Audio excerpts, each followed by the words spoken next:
हैं question number 7। The measurement यानी कि एक्स और वाई की मेजरमेंट्स हमने निकालनी है। उसने एक एंगल की मेजरमेंट दे दी क्यू की 50 डिग्री और एक एक्सटीरियर एंगल बाहर बना हुआ है उसकी मेजरमेंट दे दी 120 डिग्री। अब यहाँ से सीधा से देखिए वाई तो डायरेक्ट निकल रहा है बेटा। वाई और 120 ये लीनियर पेयर बना रहे हैं, रैखिक युग्म बना रहे हैं। तो वाई प्लस 120 डिग्री ये हो जाता है 180 डिग्री। तो y equal to 180 degree minus 120 degree. तो y तो आ गया बेटा मेरा 60 डिग्री। ठीक है। अब मैंने एक प्रॉपर्टी और बताई थी कि एक्सटीरियर एंगल, किसी भी ट्रायंगल में एक्सटीरियर एंगल जो होता है वो इंटीरियर एंगल में अपोजिट एंगल के सम के इक्वल होता है। जब यहाँ से अंदर जाएंगे 120 के यहीं से अंदर जाएंगे तो एक उसके और एक उसके, इन दोनों के सम के इक्वल होता है एक्सटीरियर एंगल। तो x plus 50 equal to 120 degree. तो x equal to 120 degree minus 50 degree. तो x आ गया हमारा 70 डिग्री। तो रेशियो के हिसाब से x है 70 डिग्री और y है 60 डिग्री। तो 70 डिग्री और 60 डिग्री से हमारा आंसर बन गया आंसर नंबर डी। अगले क्वेश्चन पे चलते हैं। Question number 8। क्वेश्चन नंबर 8 में एक आयताकार प्लाट दे रखा बेटा जिसकी x प्लस 2 मीटर वाली भुजाओं के 5 वर्गाकार क्यारियां बनाई गई हैं। उसके अंदर कितनी क्यारियां बनाई गई हैं? 5 वर्गाकार क्यारियां। यानी कितने फ्लावर बेड हैं? यानी 5 क्यारियां हैं, 5 बेड्स हैं।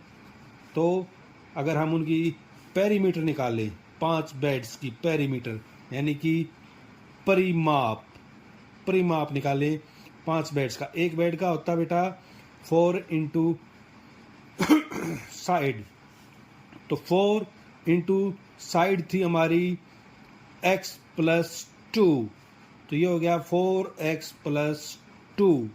अब 5 बेड की निकालेंगे तो इसको 5 से मल्टीप्लाई कर देंगे। ये था 1 बेड का, सिर्फ एक क्यारी का। 5 बेड के लिए इसको 5 से मल्टीप्लाई कर देंगे।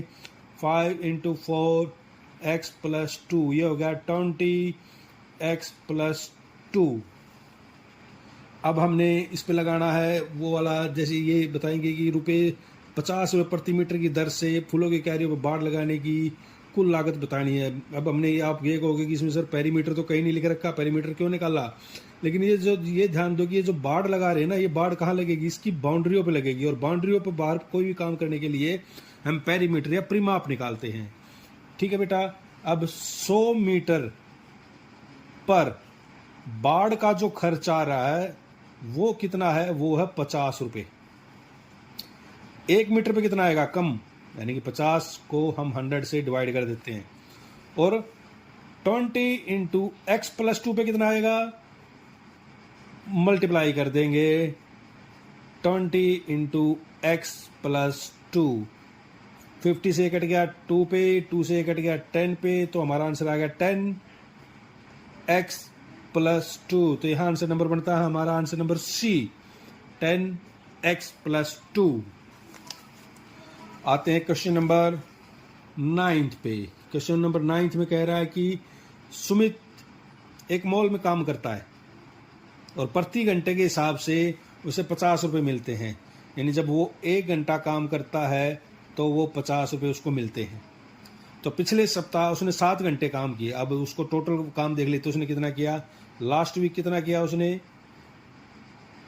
लास्ट वीक उसने 7 आवर काम किया।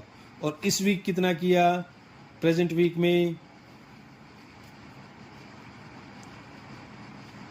वीक में उसने काम किया x आवर। तो टोटल उसने कितना काम किया? टोटल वर्क उसका कितना हो गया? टोटल वर्क हो गया उसका, इक्वेशन बनाएंगे x प्लस 7। अब घंटे के हिसाब से घंटे में पैसे मिल रहे हैं तो इस 50 रुपये मिल रहे हैं। तो इस सारे में कितने मिलेंगे? तो इस सारे को हम 50 से मल्टीप्लाई कर देते हैं। और उसने ये इक्वेशन पूछी थी कि हमारी कौन सी इक्वेशन बनती है।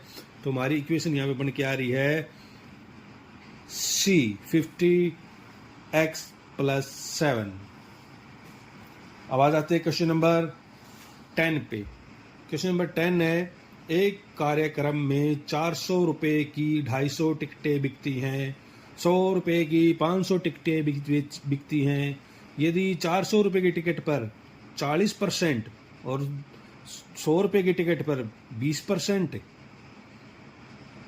जो फालतू ले रहे हैं, जो टैक्स है मनोरंजन कर, यानी कि जो टैक्स है मनोरंजक कर, तो बताइए कि कार्यक्रम में कितना मनोरंजन कर वसूला गया। देखिए बेटा बिल्कुल आसान क्वेश्चन है, एक इक्वेशन बना के चलते हैं। देखिए 400 रुपए की 250 टिकट है, तो उनकी वैल्यू बन गई 1 लाख रुपए।